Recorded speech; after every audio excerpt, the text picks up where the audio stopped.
Olá, eu sou a Marisa e sejam bem-vindos a mais um episódio do podcast Olá Tarte, o podcast onde deciframos ingredientes e partilhamos as melhores receitas de pastelaria.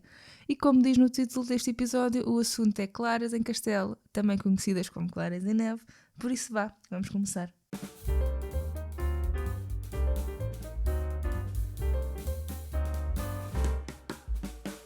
Bater claras em castelo ou em neve, dependendo de onde me estão a ouvir, parece simples, não é? Bem, mais ou menos. Não usar o equipamento certo, ovos frescos ou bater demasiado pode ser o suficiente para comprometer tanto o volume como a textura das claras. E o que são claras em castelo? A clara do ovo, como disse no episódio dedicado aos ovos, é formada essencialmente por água e albumina. Quando batemos uma clara de ovo vigorosamente, estamos a incorporar ar, e essas bolhas de ar ficam retidas no interior graças à albumina, que é a proteína das claras. Este processo não ocorre na presença de gordura, e é por isso que é tão importante ter cuidado ao separar as claras da gema e usar material limpo e seco. E porquê é que usamos claras em castelo? As claras em castelo são a base das mais variadas receitas, tais como os merengues, soufflés, farófias, mousses, macarrons, porque elas são perfeitas para adicionar leveza às preparações. As claras, como são compostas por cerca de 85% de água, adicionam líquido às massas. E a farinha, ao absorver esse líquido no cozimento, faz com que o amido inche e crie uma umidade que se transforma em vapor, que faz com que o bolo se expanda.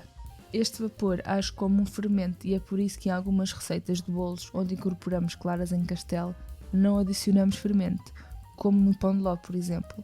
As claras em castelo devem ser adicionadas às receitas de forma suave e delicada, que é para não perderem o volume. Para umas claras em castelo perfeitas são precisos 2 ingredientes: claras e um ingrediente ácido, pode ser vinagre, sumo de limão ou creme tártaro. O creme de tártaro serve para estabilizar a proteína e, apesar de não ser obrigatório, é importante. O açúcar também pode ser usado como estabilizante, mas ao adicionarmos açúcar, deixamos de ter claras em castelo e passamos a ter um merengue.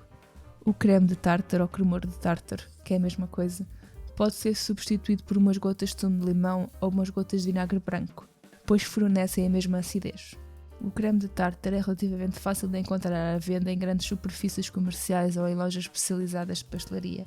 No entanto, requer uma precisão na sua utilização, já que, quando adicionada em demasia, gera o efeito inverso. A dose recomendada é de 2 a 5 gramas para cada quilo de preparação. Por isso, como podem ver, é mesmo muito pouco.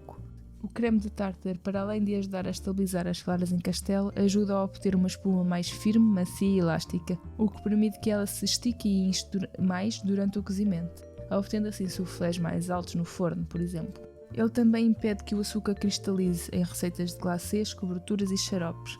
Ele também pode ser usado como agente de fermentação quando é combinado com uma base, tal como o bicarbonato de sódio. O açúcar, assim como o creme de tártaro, ajuda a estabilizar as claras e a obter uma espuma macia, úmida e brilhante durante mais tempo do que quando as claras são batidas sem nada.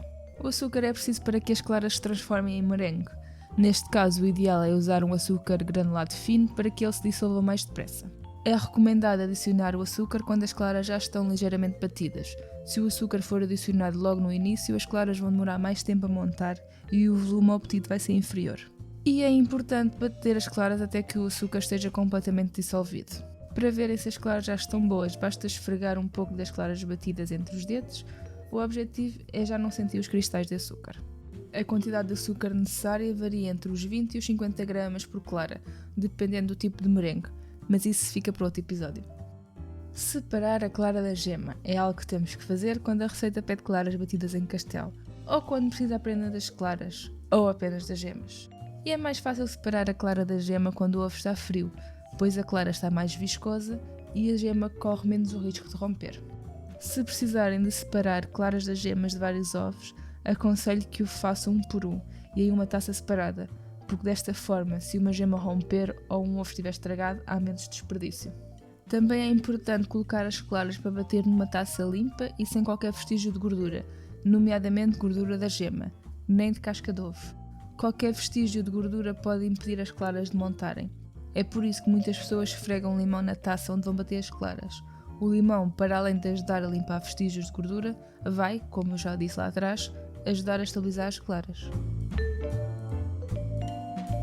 Agora vamos lá ao que eu acho que vocês realmente querem saber. Truques para bater claras em castelo. Uma clara batida em castelo pode aumentar de 6 a 8 vezes o seu volume inicial, mas para obter o máximo de volume devemos ter em atenção a alguns detalhes. Devemos usar as claras à temperatura ambiente, ou seja, de 18 a 21 graus Celsius. Sim, as claras, ao contrário das natas, não devem estar frias. Não é obrigatório, mas é mais fácil de as montar e o açúcar dissolve-se mais depressa. Por isso, se guardam os ovos no frigorífico, o ideal é tirarem do frigorífico cerca de 1 hora antes de os usarem. Isto se não tiverem em pleno verão, claro. Neste caso, uns 30 minutos antes poderá ser suficiente. No entanto, é mais fácil separar as claras da gema com o ovo frio. Por isso, separem os ovos quando eles ainda estão frios e depois mantenham as claras à temperatura ambiente antes de as baterem em castelo. Usar material limpo e sem vestígio de gordura. Não é um pouco de gema nas claras que vai impedir que elas montem, mas o volume obtido vai ser inferior e menos firme. Dá preferência a uma taça de vidro ou de metal, porque as de plástico muitas vezes têm uma camada fina de gordura quase invisível. E evite usar taças de alumínio, porque à força de bater com a vara de arames as claras podem começar a ficar com um tom acinzentado. Utilizar uma taça em cobre ou creme de tártaro. O cobre faz o mesmo que o creme de tártaro, e ao montar as claras em castelo em uma taça de cobre, obtemos uma mousse mais maleável. Resultado: bolos e soufflés que crescem muito mais. Mas o cobre é caro e não vale a pena gastar uma fortuna em um recipiente de cobre, pois o creme de tártaro dá o mesmo efeito e é muito mais barato. Escolher bem a vara de arames. Quanto mais finos e mais numerosos forem os arames, mais volume terão as suas claras. O tamanho também é importante. Devemos adequar o tamanho da vara de arames à quantidade de claras que vamos bater. E é importante que a vara esteja limpa e seca. Maximizar o contacto da vara de arames com as claras.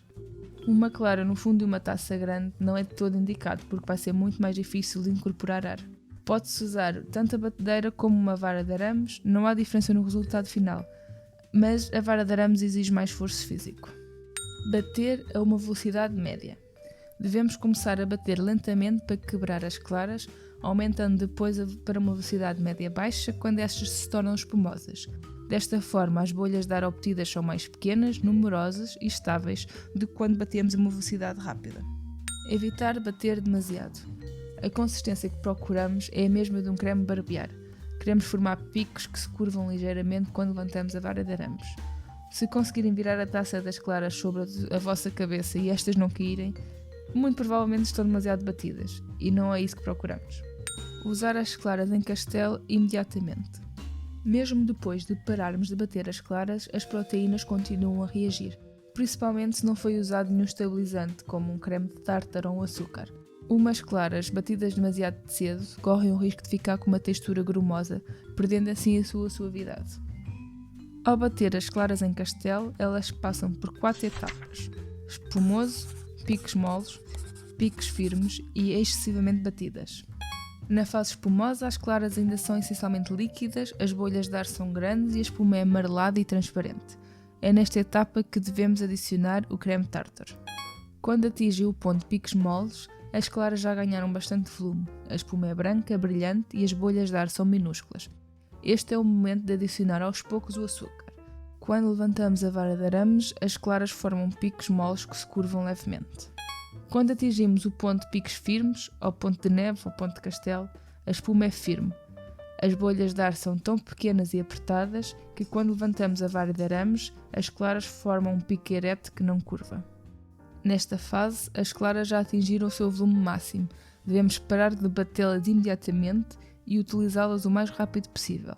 Este é o ponto perfeito para usar claras em castelo nas sobremesas em que devem manter a sua forma, como por exemplo mousse e merengues. E por último, quando batemos excessivamente. A proteína da clara começa a quebrar e a espuma vai começar a colapsar. As claras foram demasiado batidas, ou ficaram à espera demasiado tempo. A espuma ficou granulada e vai aparecer líquido no fundo da taça. Se podemos usar claras demasiado batidas nas receitas? Podemos, mas o resultado não será o melhor. Os bolos e soufflés não vão crescer tanto como deveriam e os merengues não vão manter a sua forma. Ou seja, o ideal é ficar pela terceira etapa, onde as claras formam picos firmes e direitos. Mas é preciso ter atenção, pois elas passam de um ponto de castelo ao ponto excessivamente batido muito rápido, mesmo depois de as pararmos de bater. Para quem acha que precisa de imagens ilustrativas destes pontos, pode ir lá ao Instagram ou ao blog do Olá Tarte, que vão estar disponíveis imagens de todos estes pontos das claras batidas. E se ainda não seguem o Instagram, podem aproveitar para seguir e não perderem nenhuma novidade. Os links vão estar na descrição do episódio e aproveito para dizer que este episódio em versão escrita também vai estar lá no blog. Voltando às claras em castelo. As claras em castelo devem ser incorporadas dobrando-as. Ou seja, incorporar é uma técnica de pastelaria que designa o processo de combinar uma mistura leve em uma mistura mais pesada, mantendo o máximo de ar possível. Normalmente é usado o termo incorporar em receitas que têm claras em castelo, merengue, chantilly ou outra mistura leve. Este é um passo super importante, pois quando é feito erradamente, o mais provável é destruir todas as bolhas de ar que foram produzidas. Este processo deve ser feito de forma delicada, com uma espátula de silicone, o famoso Salazar, levantando a preparação que está no fundo da taça e trazemos para cima das claras em castelo. Com muito cuidado, quase como se estivéssemos a dobrar. Repetimos este movimento sempre de baixo para cima, as vezes forem precisas, e entre cada movimento rodamos ligeiramente a taça. Se a preparação é muito leve, também podemos incorporar as claras com uma vara de arames, mas o movimento é o mesmo, de baixo para cima. Se a massa onde vamos incorporar é pesada, é preferível adicionar a clara em 3 vezes. A primeira vez mexemos para dar leveza ao preparado e o restante incorporamos com o método anterior, ou seja, com o Salazar, delicadamente, de baixo para cima. Quando é preciso incorporar farinha no merengue, como é o caso em alguns bolos, a farinha deve ser peneirada sobre o merengue e incorporada com uma espátula macia ou com uma vara de arames grande.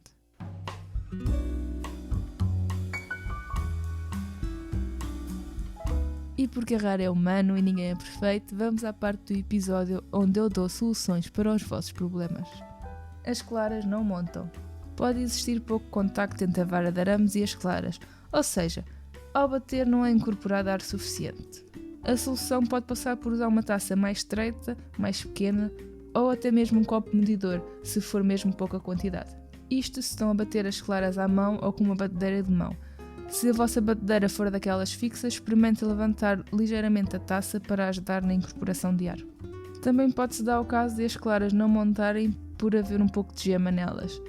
Neste caso, continuamos a bater, e se ao fim de vários minutos elas continuarem sem montar, o melhor é mesmo recomeçar com outras claras. E é importante limpar bem a taça e a vara de arames, e se possível, evitar as taças de plástico. As claras estão grumosas, rígidas e há líquido no fundo da taça. Se este é o vosso caso, ou as claras foram demasiado batidas, ou ficaram muito tempo à espera.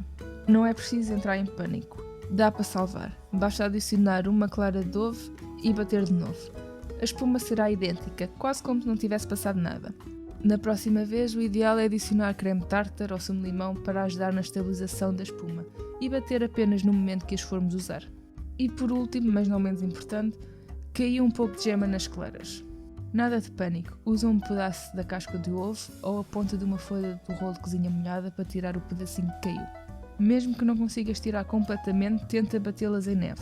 Se não for possível bater em neve, temos que recomeçar com outras claras, ou usar estas numa receita onde não sejam precisas claras em castelo, ou se não tiverem açúcar, podem sempre usar para fazer um omelete de claras.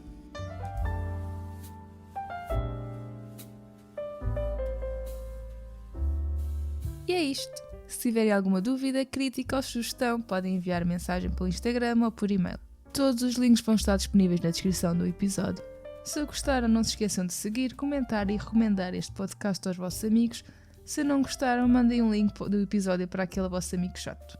Se querem aprender a receita maravilhosa de molotov ou como substituir ovos nas vossas receitas, fiquem atentos, pois são temas para os próximos episódios. Eu fico por aqui e espero por vocês no próximo episódio de Olá Tarte! Tchau!